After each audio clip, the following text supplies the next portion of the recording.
இறையேசுவில் அன்பார்ந்த சகோதர சகோதரிகளே, திருவிவிலியம் அறிவோம் பகுதியில் எபிரேயருக்கு எழுதப்பட்ட திருமுகத்தை பற்றி அறிந்து கொள்வோம். எபிரேயருக்கு எழுதப்பட்ட திருமுகம் இது ஆழமான இறையியல் கருத்துக்களை கொண்டுள்ளது. இந்த திருமுகத்தின் பின்னணி மற்றும் நோக்கத்தை இப்பொழுது பார்ப்போம். இதன் ஆசிரியர் பெயர் அறியப்படவில்லை. இறையியல் வல்லுநர்கள் திருத்துத பவுல் அல்லது புனித பர்னபா இதை எழுதியிருக்கலாம் என்று கருதுகின்றார்கள். இந்த திருமுகத்தின் முக்கிய செய்தி என்னவென்றால், இயேசுவே நமது மீட்புக்கு போதுமானவர் என்பதாகும்.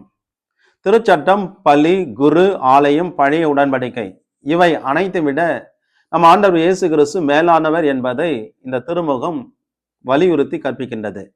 இந்த திருமுகம் யூத பின்னணியில் இருந்து வந்த கிறிஸ்தவர்களுக்கு எழுதப்பட்டது. துன்பத்தாலும் சிரமங்களாலும் மீண்டும் அவர்கள் பழைய மத முறையை கடைபிடிக்க திரும்ப நினைத்த போது அவர்களை விசுவாசத்தில் ஊக்குவிக்க இது எழுதப்பட்டது. இப்பொழுது அதிகாரம் வாரியாக பார்ப்போம். முதல் 2 அதிகாரங்களில் இயேசு வானதூதர்களை விட மேலானவர் என்று கற்பிக்கப்படுகின்றது. முன்பு ஆண்டவர் தீர்க்கதரிசியின் மூலம் நம்மோடு பேசினார். இப்பொழுது தன் ஒரே மகன் வழியாக நம்மோடு பேசுகின்றார். இயேசு வானதூதர் அல்ல, அவர் தேவனுடைய ஒரே பேரான மகன். எனவே நாம் மனிதனுடைய குரலை விட ஆண்டவர் இயேசுவினுடைய குரலுக்கு செவிசாய்க்க வேண்டும். 3 மற்றும் 4 அதிகாரங்களில் இயேசு மோசேனை விட மேலானவர் என்று கற்பிக்கப்படுகின்றது. மோசேன் தேவனுடைய வீட்டில் ஒரு ஊழியக்காரன், ஆனால் இயேசு தேவனுடைய வீட்டில் ஒரே பேரான தேவகுமாரன் ஆவார். இஸ்ரவேல் மக்கள் வனாந்தரத்தில் தங்களது நம்பிக்கையின்மையால் இளைப்பாறுதலை இழந்தார்கள். ஆனால் இப்போது ஆண்டவர் இயேசு கிறிஸ்துவில் இழந்த அந்த நம்பிக்கையை நாம் மீண்டும் பெற்றுக் கொள்கின்றோம். 5 முதல் 7 அதிகாரங்கள் வரை இயேசு ஆரோனின் குருத்துவத்தை விட மேலானவர் என்பதை சுட்டி காட்டுகின்றது. பழைய ஏற்பாட்டில் குருக்கள் பலமுறை பாவங்களுக்காக பலி செலுத்தினர்.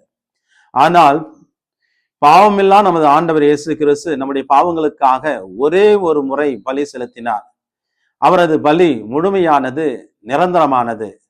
அவர் இன்று நமக்காக பரிந்துரைத்து நித்திய தலைமை குருவாக இருக்கின்றார் என்பதை இப்பகுதியில் கற்பிக்கின்றது. 7 அதிகாரம் முதல் 8 அதிகாரங்களிலே பழைய உடன்படிக்கை நிழல், ஆனால் புதிய உடன்படிக்கையான கிறிஸ்து நிஜமானவர் என்பதை கற்பிக்கின்றது. மிருகங்களின் ரத்தம் பாவத்தை அகற்ற முடியாது, ஆனால் இயேசுவின் பரிசுத்த ரத்தம் நம்மை சுத்திகரித்து மீட்பு தரும். இதனால் நாம் தேவனுடைய இல்லத்தில் நாம் எப்பொழுது வாழ முடியும் என்பதை நமக்கு இந்த பகுதியில கற்பிக்கப்படுகின்றது. 11 அதிகாரம் விசுவாசத்தின் அரங்கம் என்று அழைக்கப்படுகின்றது. இறைவார்த்தை 1, நம்பிக்கை என்பது நாம் எதிர்நோக்கி இருப்பவை கிடைக்கும் என்னும் உறுதி, கண்ணுக்கு புலப்படாதவை பற்றி ஐயமற்ற நிலை.